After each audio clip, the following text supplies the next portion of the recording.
God's Amazing Grace. Counting the Cost, November 2nd.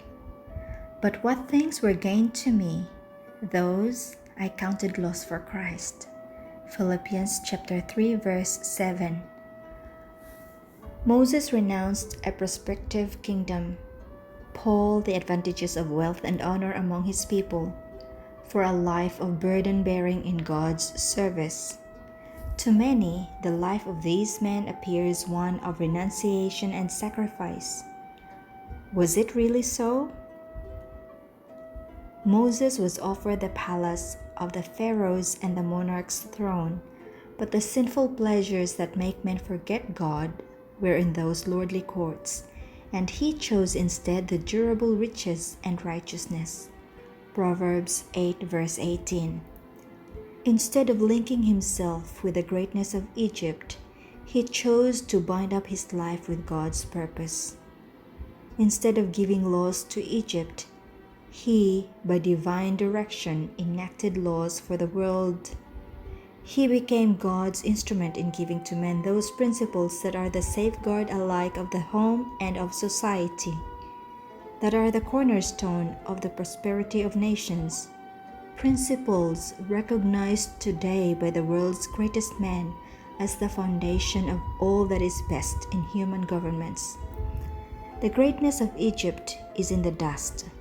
Its power and civilization have passed away, but the work of Moses can never perish.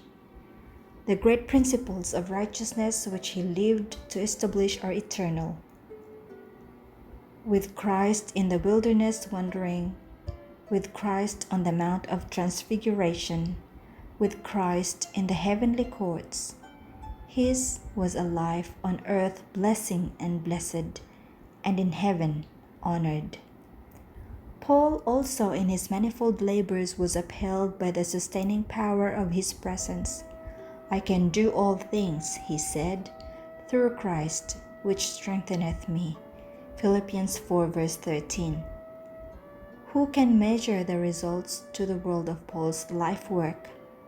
Of all those beneficent influences that alleviate suffering, that comfort sorrow, that restrain evil, that uplift life from the selfish and the sensual, and glorify it with the hope of immortality, how much is due to the labors of Paul and his fellow workers, as with the gospel of the Son of God they made their unnoticed journey from Asia to the shores of Europe.